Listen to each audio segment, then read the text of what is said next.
ಚಿಕ್ಕಮಗಳೂರು ಜಿಲ್ಲೆ ತರೀಕೆರೆ ತಾಲೂಕಿನಲ್ಲಿ ಬಗರ್ ಹುಕುಂ ಸಾಗುವಳಿ ದಾಖಲೆಗಳನ್ನ ಆಪ್ನಲ್ಲಿ ಮಾಡಬೇಕು ಮತ್ತು ರೈತರಿಗೆ ಪೋಡಿ ಪಹಣಿ ನಕಾಶೆ ಎಲ್ಲವೂ ಸಹ ಈ ಖಜಾನೆಯಲ್ಲಿ ಶೇಖರಿಸಲಾಗುವುದು ಎಂದು ಶಾಸಕ ಜಿಎಚ್ ಶ್ರೀನಿವಾಸ್ ಅವರು ಹೇಳಿದರು. ಬುಧವಾರ ತರೀಕೆರೆ ತಾಲೂಕು ಕಚೇರಿಯಲ್ಲಿ ಏರ್ಪಡಿಸಿದ್ದ ಭೂ ಸುರಕ್ಷಾ ಭೂ ದಾಖಲೆಗಳ ಈ ಖಜಾನೆ ಕಾರ್ಯಕ್ರಮವನ್ನು ಉದ್ಘಾಟನೆ ಮಾಡಿ ಮಾತನಾಡಿದರು. ಸಾರ್ವಜನಿಕರು ಎಲ್ಲ ಅರ್ಜಿಗಳನ್ನ ಆನ್ಲೈನ್ನಲ್ಲಿ ಸ್ಕ್ಯಾನ್ ಮಾಡಿ ಅಪ್ಲೋಡ್ ಮಾಡಬೇಕು.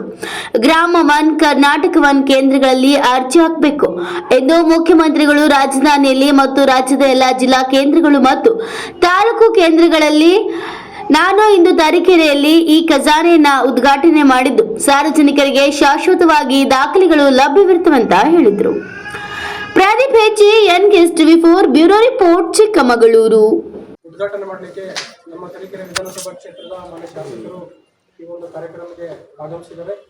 ಅವರಿಗೆ ನಾನು ಗೌರವಯುತವಾಗಿ ಈ ಒಂದು ಕಾರ್ಯಕ್ರಮಕ್ಕೆ ಸ್ವಾಗತವನ್ನು ಕೋರ್ತಾ, ಜೊತೆಗೆ ಮಾನ್ಯ ಶಾಸಕರ ಜೊತೆ ಆಗಮಿಸಿರ್ತಕ್ಕಂಥ ಎಲ್ಲ ಗೌರವಾನ್ವಿತ ಜನಪ್ರತಿನಿಧಿಗಳು ಮತ್ತು ವಿವಿಧ ಸಂಘಟನೆಗಳ ಅಧ್ಯಕ್ಷಗಳು, ಉಪಾಧ್ಯಕ್ಷಗಳು, ಪದಾಧಿಕಾರಿಗಳು ಹಾಗೂ ರೈತ ಸಂಘದ ಅಧ್ಯಕ್ಷರು ಹಾಗೂ ಇನ್ನಿತರ ಎಲ್ಲ ನಮ್ಮ ಸಿಬ್ಬಂದಿ ವರ್ಗದವರು, ADLR ಅವರು, ನಮ್ಮ ಗ್ರೇಟ್ ತಹಶೀಲ್ದಾರ್ ಅವರು ಹಾಗೂ ಎಲ್ಲ ಸಿಬ್ಬಂದಿಗಳಿಗೆ ಮತ್ತೊಮ್ಮೆ ನಾನು ಸ್ವಾಗತವನ್ನು ಕೋರ್ತಾ, ಇವತ್ತು ಏನು ಘನ ಸರ್ಕಾರವು ಈ ಹಿಂದೆ ನಮ್ಮ ತಾಲೂಕು ಕಚೇರಿ ಇರ್ಬೋದು ಅಥವಾ ನಮ್ಮ AC ಕಚೇರಿಗಳಲ್ಲಿ ಹಿಂದೆ ಇದ್ದಂಥ ಏನು ಫೈಲ್ಗಳನ್ನು ಸರಿಯಾಗಿ ಸುರಕ್ಷಿತವಾಗಿ ಇಡದೆ ಭಾಳಷ್ಟು ಫೈಲ್ಗಳು ನಶಿಸಿ ಹೋಗ್ತಿದ್ದೋ, ಇದನ್ನು ತಡಿಬೇಕು. ಜೊತೆಗೆ ರೈತರಿಗೆ ಸಕಾಲದಲ್ಲಿ ದಾಖಲೆಗಳು ಲಭ್ಯ ಇರಬೇಕನ್ನೋ ಉದ್ದೇಶದಿಂದ ಅದನ್ನು ಡಿಜಿಟಲೀಕರಣ ಮಾಡೋದಕ್ಕೋಸ್ಕರ ಈ ಭೂ ಸುರಕ್ಷಾ ಯೋಜನೆ ಅಂತ ಜಾರಿಗೆ ತಂದು ಈಗ ನಾವೀಗಾಗಲೇ ಎಲ್ಲ ಇಡೀ ಸ್ಟೇಟ್ ವೈಡ್ ಸರ್ ಇವತ್ತು ಇನಾಗ್ರೇಷನ್ ಆಗ್ತಾಯಿದೆ ಸರ್. ಮಾನ್ಯ ಮಂತ್ರಿಗಳು ಜೊತೆಗೆ ಮಾನ್ಯ ಮುಖ್ಯಮಂತ್ರಿಗಳು ಕೂಡ ಇವತ್ತು ಇದನ್ನು ಇನಾಗ್ರೇಷನ್ ಮಾಡಿದ್ದಾರೆ. ಅದೇ ರೀತಿ ನಮ್ಮ ಸ್ಥಳೀಯ ಶಾಸಕರ ಕಡೆಯಿಂದ ಇನಾಗ್ರೇಷನ್ ಮಾಡಬೇಕಂತ ಸೂಚನೆ ಬಂದಂಥ ಹಿನ್ನೆಲೆಯಲ್ಲಿ ನಾವು ಇವತ್ತು ಈ ಒಂದು ಕಾರ್ಯಕ್ರಮ ಹಮ್ಮಿಕೊಂಡಿದ್ದೀವಿ. ಇವತ್ತು ಸರ್ ನಮ್ಮ ತಾಲೂಕು ಕಚೇರಿ ಅಭಿಲೇಖಾಲಯದಲ್ಲಿ ಸರ್ ಸುಮಾರು ABCDE ಕೆಟಗರಿ ಅಂತ ನಾವು ರೆವಿನ್ಯೂ ಡಿಪಾರ್ಟ್ಮೆಂಟಲ್ಲಿ ಆಗ್ತಾ ಇದೆ. ಇದು ಒಂದು ಇರ್ಬೋದು, ಇದೀಗ ವಿವರವಾಗಿ ಹೇಳಿದ್ದಾರೆ.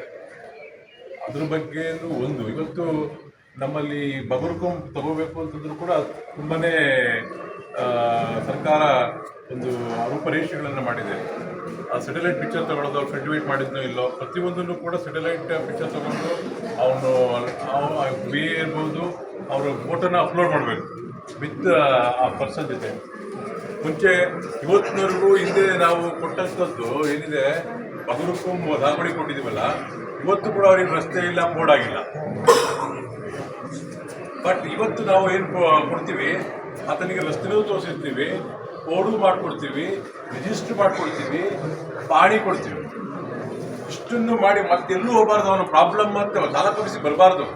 ಆ ರೀತಿಯಾದ ಕಾರ್ಯಕ್ರಮ ಈ ರಿಲೇಷನಲ್ಲಿ ಆಗ್ತದೆ. ಸುಮ್ಮನೆ ಅರ್ಜಿ ಹಾಕಿದ್ರೆ ಕಲ್ಟಿವೇಟ್ ಮಾಡಿದ್ರೆ ಅಂದರೆ ಕೊಡಕ್ಕೆ ಬರೋದಿಲ್ಲ. ಯಾಕೆಂದರೆ ಸೆಟಲ್ ಪಿಕ್ಚರ್ ನೋಡ್ತಿದ್ದೆ, ಅವನು ಅರ್ಜಿ ಹಾಕಿದ್ರೆ 3 ವರ್ಷ ಕಲ್ಟಿವೇಟ್ ಮಾಡಿರ್ಬೇಕು. ಇದು ಒಂದು. ಮತ್ತು ನಮ್ಮಲ್ಲಿ ಏನು ಇವತ್ತು 1 to 5